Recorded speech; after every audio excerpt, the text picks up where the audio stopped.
আর এবার যে খবর আপনাদের জানাবো, চিকিৎসকদের আন্দোলনে এবার বিস্ফোরক হুমায়ুন কবির। আন্দোলনে রাজনৈতিক রং রয়েছে। নারায়ণ স্বরূপ নিগমের পদত্যাগের দাবি উঠছে, কিন্তু সেটা এক মাস পর কেন? আরজি করে ঘুঘুর বাসা জেনেও চুপ ছিলেন কেন? প্রশ্ন হুমায়ুন কবিরের।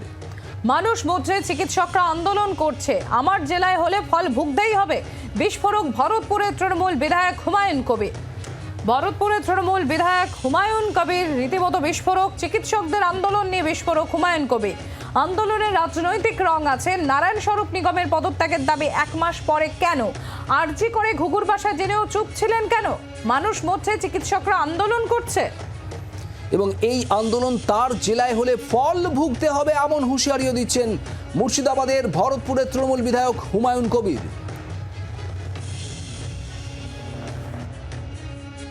নিয়ে যেভাবে রং লাগানো হচ্ছে, যেভাবে পিছন থেকে কিছু অসাধু ব্যক্তি, কিছু অসাধু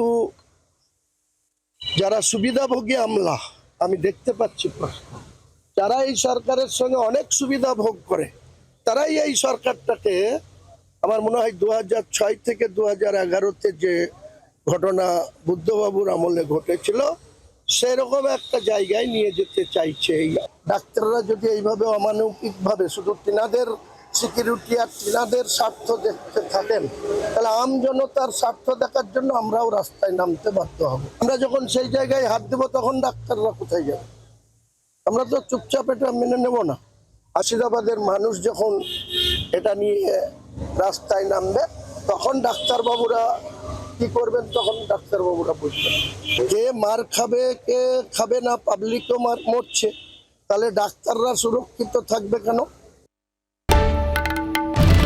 বাংলার আওয়াজ, বাঙালির আবেগ, জি 24 ঘন্টা।